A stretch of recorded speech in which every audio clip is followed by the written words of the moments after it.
पहले पाकिस्तान अलग कर दिया, फिर बांग्लादेश अलग कर दिया, बर्मा अलग हो गया, सारे खंड खंड उड़ा दिया। अब जम्मू कश्मीर को अलग बंटवाना चाहते हो। सनातन धर्म की जो मांग कर रहे हैं हम लोग, वो मांग क्या पाकिस्तान से कोई आगे करेगा क्या? समान नागरिक संहिता का मतलब ये थोड़ी है हिंदू है क्या हाथ ना उठावे, दूसरे आगे गाल पे तमाचा मार जावे। ये समान नागरिक संहिता है। उसने गाल पे तमाचा मार दिया, उसका जवाब दे दिया, अरे समान नागरिक संहिता में गड़बड़ हो गया। ये धर्मनिरपेक्ष है, ये देश में जो है संविधान खतरे में आ गया। वक्फ बोर्ड जैसे हिंदुस्तान को कब्जे में कर रहे हैं, वैसे सनातन बोर्ड भी हो, यही हमारी मांग है। क्या है सनातन, क्या है सनातन? सनातन खाली दान कर देता है, एक जीडीपी हमारे दान से चलती है। आज स्थिति देखो आप, सनातन बोर्ड की मांग है, बहुसंख्यक 80% हिंदू है, बहुसंख्यक है, उसके बाद भी हमें सनातन बोर्ड लड़के लेना पड़ रहा है। लेकिन इसका एजेंडा क्या है कि इतनी धरती घेर लो भारत की, इतनी जमीनों पे कब्जा कर लो, इतना पैसा ले लो कि ये जो रोहिंग्या घुसपैठी आ रहे हैं इनको बसाई जाओ। और आने वाला दौर ज्यादा दिन दूर नहीं रहेंगे अगर ऐसे ही चलता रहा, दूसरा पाकिस्तान भारत बने। क्या शुभ नाम है आपका? मेरा नाम नरेश भारद्वाज है। भारद्वाज जी, ये जो गठन हो रहा है सनातन बोर्ड का, हमारे देश में इसकी क्या जरूरत हो गई? जब सनातन के देश में सनातन के ऊपर अत्याचार होगा तो सनातन को एकजुट होना पड़ेगा या नहीं? इसलिए जब हमारे देश के अंदर और हमारे ऊपर ऐसे नियम लागू किए जाएं कि हमारी बहन बेटियों की इज्जतों को नीलाम किया जाए, हमारी ज़मीनों को छीना जाए, तो हमको तो एकजुट होना पड़ेगा। और नहीं होंगे तो तुम देख रहे हो क्या स्थिति है देश की। तो इसलिए सनातन बोर्ड की अति आवश्यकता है, क्योंकि वक्फ बोर्ड को इन्होंने बनाया और बना करके उस वक्फ बोर्ड को सामने लेकर के हमारी ज़मीनों को अपने अधिग्रहण कर रहे हैं। एक बात बताइए, जिस वक्फ बोर्ड का गठन आज से कुछ वर्ष पहले हुआ हो, उस पर पूरे देश की संपत्ति से भी अधिक उसकी संपत्ति हो गई। बताओ कहाँ से आ गई है भाई? उसके बाप दादे थे, कहाँ से लेके आए? ये सोचने की बात है। तुम्हारे ऊपर हाथ रख दिया तुम मेरे हो गए, इनके ऊपर हाथ रख दिया ये मेरे हो गए, इनके ऊपर हाथ रख ये मेरे, सबकी ज़मीन मेरी हो गई। तो किसी की और कुछ है या नहीं है, हैं? तो इसलिए सनातन बोर्ड का अति आवश्यक है। सनातन एक ऐसा वो है, धर्म है जिसके आधार पर सनातन सन धन आतन मतलब सब, जिसमें सभी समाते हैं। समझे? Unity and variety of India, unity and variety of India. Bharat के अंदर पंडित जवाहरलाल नेहरू ने एक चैप्टर लिखा था, एक इंटरमीडिएट की पुस्तक आती है जिसमें यूपी बोर्ड के अंदर unity and variety of India, क्या विभिन्नता में एकता। लेकिन विभिन्नता में तो एकता है, लेकिन उसमें फिर विभिन्नता परमाणु बम दे करके उसे फोड़ा जा रहा। क्यों फोड़ा गया? क्यों देश के बंटवारे किए गए? जब एक बार नहीं पेट भरा तो दूसरी बार तो भर जाता, दूसरी बार नहीं भरा तो तीसरी बार तो भर जाता। पहले पाकिस्तान अलग कर दिया, फिर बांग्लादेश अलग कर दिया, बर्मा अलग हो गया, सारे खंड खंड उड़ा दिया। अब जम्मू कश्मीर को अलग बंटवाना चाहते हो। क्यों बंटवाना चाहते हो? जब जो कानून भारतीय नागरिक संहिता, समान नागरिक संहिता लागू की गई। समान नागरिक संहिता का मतलब ये थोड़ी है हिंदू है क्या हाथ ना उठावे, हैं? दूसरे आगे गाल पे तमाचा मार जावे। ये समान नागरिक संहिता है? उसने गाल पे तमाचा मार दिया, उसका जवाब दे दिया, अरे समान नागरिक संहिता में गड़बड़ हो गया। ये धर्मनिरपेक्ष है, ये देश में जो है संविधान खतरे में आ गया। फिर अब संविधान को 100 से ऊपर बार चेंज कर दिया, तब कुछ नहीं। और जहाँ रोज बाहर जाके देखता हूँ संविधान तो नहीं बदल गया। मुझे रोज बाहर जाके ये नेताओं के बयान आते हैं ना, मुझे रोज बाहर जाके मैं 2 बार बदल तो नहीं गया, 2-3 बार बदल दिया, उसमें मामला गड़बड़ हो गया। इसलिए अब मेरी एक छोटी सी बात सुनो, वक्फ बोर्ड को बने को कितने साल हो गए? 78 साल हो गए। कितनी महिलाओं को अधिकार मिला? कितने बच्चों को पढ़ाई मिली या शिक्षा दी? कितनों को उन्होंने, कितने जनों की मदद की? किसी के लिए तो आपस में उसका घोटाले के पैसे खाते रहते हैं। संघ और वक्फ बोर्ड दोनों, संघ 1925 में आया और वक्फ बोर्ड का जो है 1926 में हुआ, और दोनों वही काम करें। संघ भी क्या करता है, वो समाज को जोड़ता है और भारत को हिंदू राष्ट्र बनाने के लिए कर रहा है।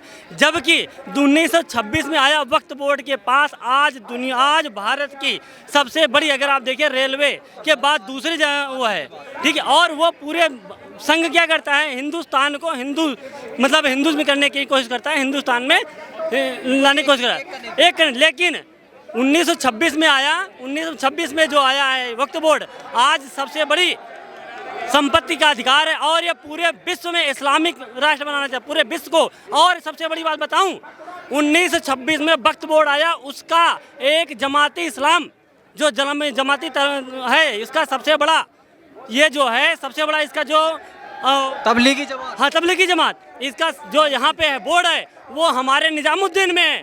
जबकि मैं आपको बताऊं, सऊदी अरब में तबलीगी जमात को प्रतिबंधित कर दिया गया है, बंद है ये तबलीगी जमात हमारे यहाँ। और ये जो PFI ये सब है, ये PFI वगैरह, ये सारे ये जो PFI वगैरह ये सब छोटे छोटे हैं, लेकिन सबसे बड़ा क्या है ना, तबलीगी जमात है, उस पर कभी भी कोई एक्शन नहीं होता। एक्शन क्या होता है? PFI पे, इन पे एक्शन होता है, तबलीगी जमात पे कभी नहीं एक्शन होता।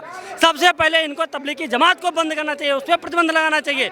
संघ को प्रतिबंध लगाया गया, लेकिन तबलीगी जमात को कभी प्रतिबंध लगाया गया, जबकि पूरे विश्व में अरब देशों में भी तबलीगी जमात को प्रतिबंधित है। वक्फ बोर्ड है जो इसकी आस्था है और इसके जो उद्देश्य है, ये पाकिस्तान के लिए है या मक्का मदीना के लिए या भारत के लिए है? भारत के लिए वक्फ का कैसी है बताइए? क्या इनकी आस्था राम में है? इनकी आस्था कृष्ण में है? इनकी आस्था तो मक्का में है जी। जब ये मक्का के उद्देश्य को पूरा कर रहे हैं, ये पूरी धरती को युद्ध का क्षेत्र समझ के बैठे हैं, पूरी धरती को अल्लाह की ज़मीन समझ के बैठे हैं और उसके उद्देश्य को पूरा कर रहे हैं, तो इनकी आस्था राम में और कृष्ण में कैसे हो सकती है? कब्जा करते हैं मक्का की तरफ, जब झुकते हैं वहाँ पर मक्का की तरफ मुँह करके, तो इनकी आस्था देश में कैसे हो सकती है? जो देश, तो भाई वक्फ बोर्ड की जो मांग कर रहे हैं लोग, वो कहाँ गलत कर रहे हैं? कोई पाकिस्तानी मांग करेगा क्या? सनातन धर्म की जो मांग कर रहे हैं हम लोग, वो मांग क्या पाकिस्तान से कोई आके करेगा क्या?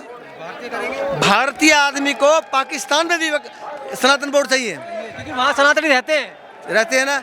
जब ऐसा है तो ये लोग क्यों नहीं समझते बात को, और ऐसी बातें क्यों करते हैं कि सनातन बोर्ड गलत है? और वो एक बात बताइए, जो इंसान अपनी बहन को बहन नहीं समझ सकता, अपनी माँ को माँ नहीं समझ सकता, मतलब कुत्ते बिल्ली की बात कर रहे हैं क्या?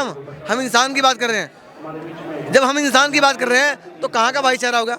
ये तो एक बात हंसी आती है, जब मैं इनके जो ईद का पर्व देखता हूँ ना, जब मुझे बहुत अच्छा लगता है कि बिल्कुल साफ कपड़े होते हैं। जब मैं इनके अंदर झांकता हूँ तो मेरा दिल ऐसा हो जाता है कि कुछ ऐसा कर दो कि इनको बिल्कुल मामला गड़बड़ हो जाए। तो इसलिए देखने में ये बगुला भगत हैं और अंदर से मामला गड़बड़ है। तो इसलिए भाई ये अपने जगह पे अपने देश के लिए वफादार नहीं, अपनी माँ के लिए वफादार नहीं, अपने बाप के लिए वफादार नहीं, अपनी बहन के लिए वफादार नहीं, ये देश के लिए क्या वफादार होंगे? बहुत सारे जिहाद हमारे देश में चल रहे हैं, चाहे मैं लैंड जिहाद की बात करूं, लव जिहाद की बात करूं, ज़मीन जिहाद की बात करूं, थूक जिहाद की बात करूं। उसी तरह से एक जिहाद चल रहा है, गेमिंग जिहाद। ठीक है, गेमिंग जिहाद क्या है कि गेम के जरिए जो छोटे छोटे बच्चे, जैसे बच्चा है 12-13 साल का जो गेम खेल रहा है, उसको गेम के जरिए उसको टारगेट करना, उसको फंसाना, वो फिर उसको कन्वर्ट करना, इस तरह की बहुत सारी घटनाएं देश में चल रही हैं। क्या कहना चाहेंगे इसको?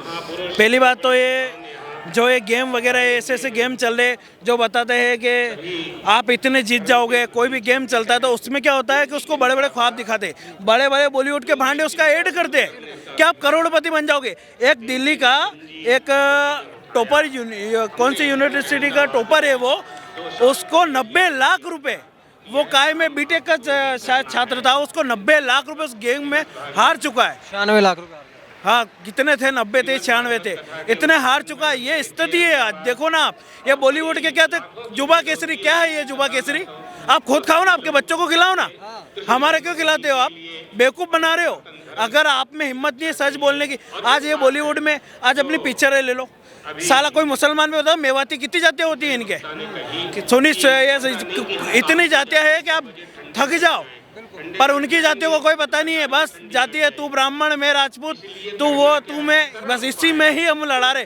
गाड़ियों के पीछे शान से लिखते थे गुज्जर, गाड़ियों के पीछे शान से लिखते थे राजपूत। लोगों को ये होना चाहिए कि अगर कोई जाति की बात करे, हमारी जाति हिंदू है और धर्म हमारा सनातन है, यही देश में होना चाहिए, तब जाके सनातन बोर्ड सक्सेस होगा, बाकी कोई मतलब नहीं है। आज इतने साधु संत बहुसंख्यक होने के बाद आज ये स्थिति हो गई है कि देखो आज सनातन बोर्ड की मांग करनी पड़ रही है। नमस्कार भैया। नमस्कार सर। क्या शुभ नाम है? राहुल सर। राहुल भैया, ये मैं देख रहा हूँ यहाँ पर हजारों हिंदुओं ने हुंकार भरी है। जानना चाह रहा हूँ, ये सनातन धर्म बोर्ड, मतलब सनातन धर्म संसद करके ये मैं देख पा रहा हूँ पोस्टर जो है लगे हुए हैं, आप ही से मैं जानना चाह रहा हूँ क्या जरूरत इस चीज़ की जो है पड़ी हमारे देश के अंदर? देखिए, इस चीज़ की, हर चीज़ की जरूरत तब होती है जब एक अति हो जाती है। हम देख रहे हैं कि भैया वक्फ बोर्ड दिन ब दिन जितने हमारे मंदिर हैं, जितनी हमारी संस्थाएं हैं, जितने हिंदुओं के घर हैं, उधर जाकर के अपना दावा डोल देता है।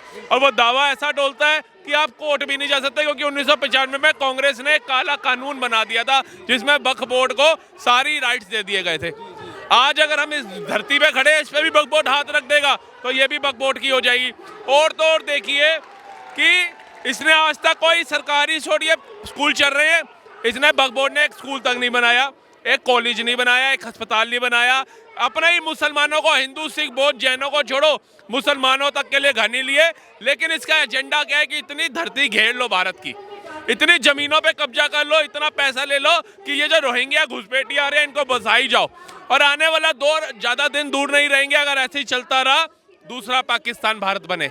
हम नहीं चाहते बने, महाराज जी नहीं चाहते बने, इसलिए इन्होंने आह्वान किया सनातन धर्म सांसद। एक सांसद चलती है लोकतंत्र के मंदिर में, एक सांसद चलाने की अपील करी इन्होंने कि समस्त हिंदू एकत्रित हो जाओ, समस्त हिंदू एक हो जाओ, तभी अपने भारत को बचा पाएंगे। नहीं तो भारत अगर अब बटा तो कितना कटेगा हम सोच भी नहीं सकते हैं, क्योंकि भारत के अभिन्न कोनों में घुस चुके हैं ऐसे घुसपैठिए जो इस ताक में बैठे हैं कि कब हमारा मौका है और इनको काट भगाए।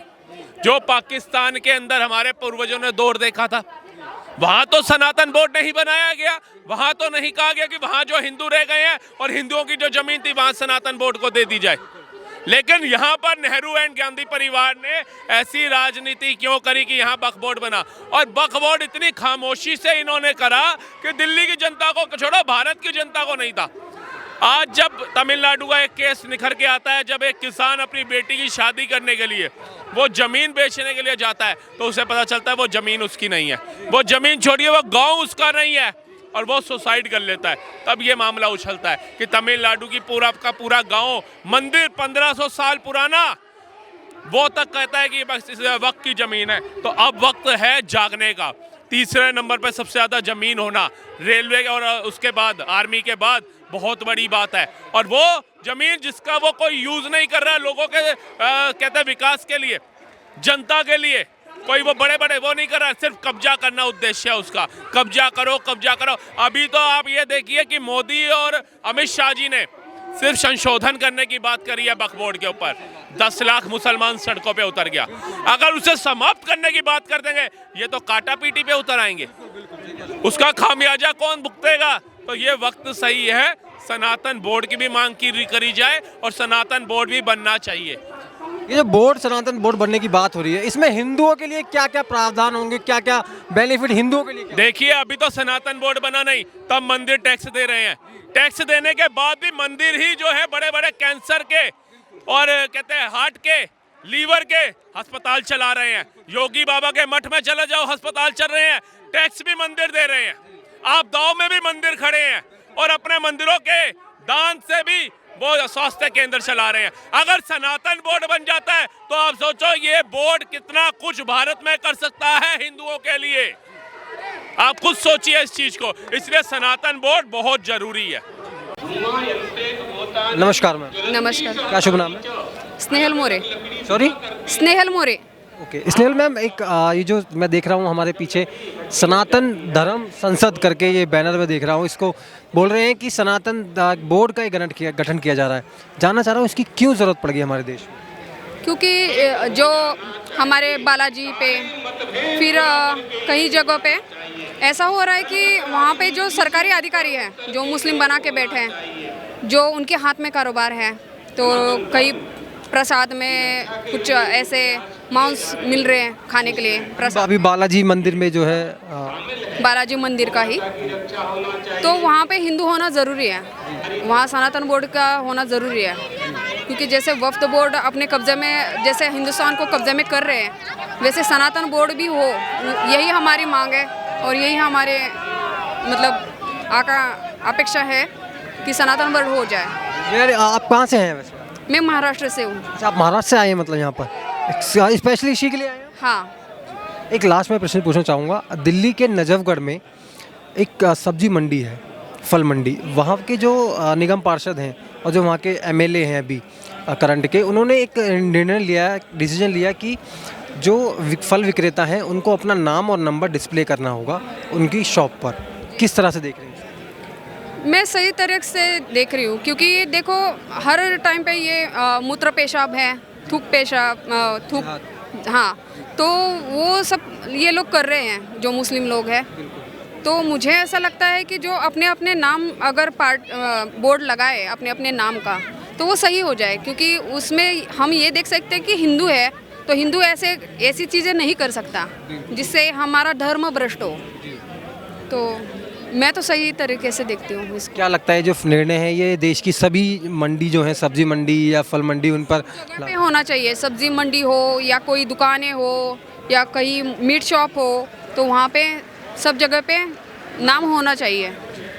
नमस्कार।